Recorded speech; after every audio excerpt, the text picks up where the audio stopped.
Selamat datang kembali di channel Robinstart. Kali ini kita akan membahas tentang smoothing dalam time series ya dengan menggunakan NCSS. Jadi di dalam pemodelan di time series dikenal dengan ada namanya teknik smoothing ya. Jadi smoothing itu bisa menggunakan namanya single moving average, double moving average, kemudian single eksponensial, double eksponensial, metode Winter, metode dekomposisi, dan metode lainnya. Nah, salah satunya adalah metode moving average ini digunakan kalau datanya berpola konstan atau stasioner. Nah, kalau dia memiliki tren, nanti kita menggunakan namanya exponential smoothing. Langsung saja kita akan coba menggunakan si NCSS ya, datanya kita ambil dulu, import data dari other format ya. Oke, kita pilih untuk data menggunakan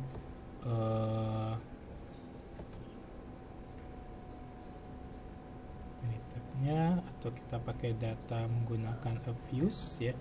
Data menggunakan a views itu ada di data views ya, a views.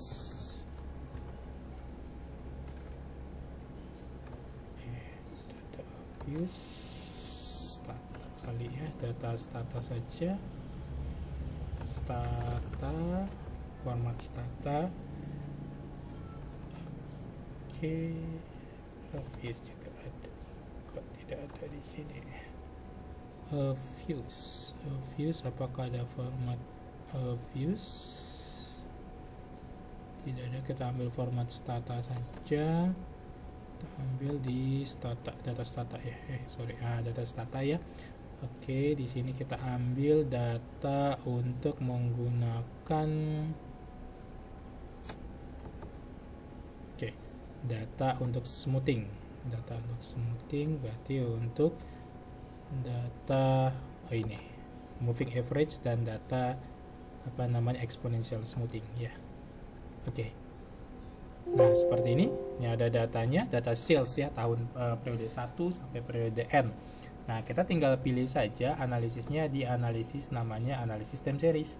Nah, kita mau pakai apa nih? Misalkan memakai metode exponential smoothing misalnya ya, atau menggunakan metode ARIMA. Nah, di sini semuanya lengkap, tinggal misalkan mau pakai metode dekomposisi juga ada.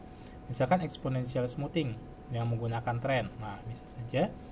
Nah, tinggal kita masukkan saja datanya di sini, time seriesnya, data time seriesnya adalah sales. Nah, kita oke kan. Kemudian mau di logaritmakan nggak data ini? Kalau mau gunakan use logaritma. Kemudian nanti ini datanya menggunakan forecastnya, mau berapa forecast nih, misalkan forecastnya 2 ke depan. Nah gitu ya. Oke, nah ini tinggal kita oke kan saja. Sesederhana itu. Nanti reportnya juga di sini biasanya forecast only atau dengan data dan forecast. Nah, misalnya data dari forecastnya ya.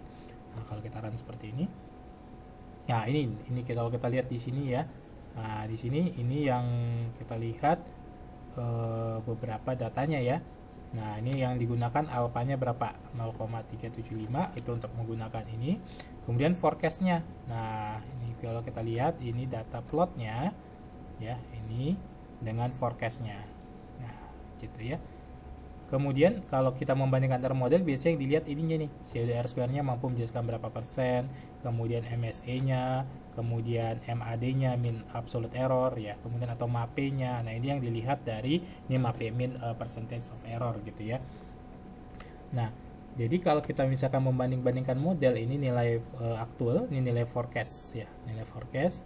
Nah, ini kita residualnya. Jadi aktualnya 1031, ini 1024 hasil forecastnya.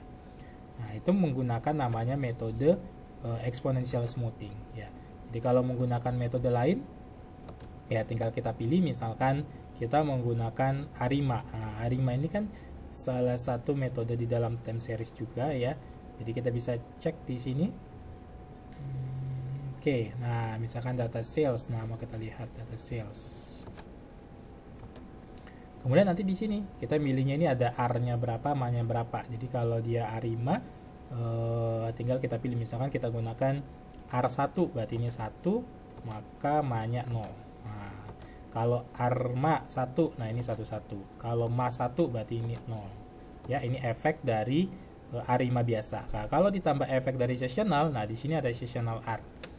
Nah, oke. number of forecastnya mau berapa, kemudian nanti untuk datanya pakai use logaritma misalnya ya. Oke, reportnya apa saja? Nah, ini ada berbagai macam reportnya ya. Reportnya ada beberapa macam. Ini biasanya kalau orang biasanya menggunakan ini dulu apa namanya table PACF dan ACF gitu ya.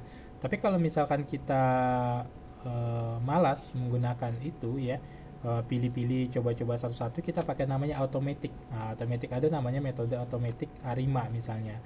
Jadi yang kita pilih di sini ya model time seriesnya, kita pilih time seriesnya ya, modelnya time series di sini.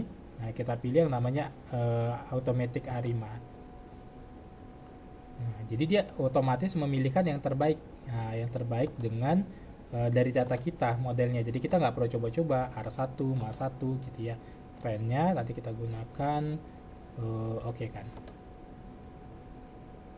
Nah, di sini dia menyatakan bahwa model terbaik itu di sini model ke-6 ya, model ke-6 yang model keempat dengan R-nya 6 dan MA-nya 5. Nah, di mana dia pseudo square-nya memang segini, percent change-nya segini. Ya, atau mau pakai ini juga boleh, tapi dia menyarankan cukup 6 dan 5 saja ya. Nah, ini model ARIMA yang dia asarkan itu adalah 65. Ya, dengan nanti R square-nya 81,52, nilai errornya terkecil di antara data-data ini gitu ya. Ini parameter ARMA-nya, kemudian ini nilai forecast-nya. Nah, ini datanya ya. Oke, kemudian ini nilai untuk nanti specification-nya ya. Jadi automatic ARMA report-nya itu bahwa dia sudah tidak terjadi autocall. Nah, ini lebih besar dari 0,05. Dan automatic-nya ini juga sudah mempertimbangkan faktor-faktor lain ya, seperti ini namanya Pottsmanteau, modelnya fit atau tidak ya. Jadi di sini fit semua. Lebih besar dari 0,05 nilai dari si error nilai dari probability value-nya. Demikian untuk metode time series. Semoga bermanfaat. Sampai ketemu di video-video berikutnya. Terima kasih.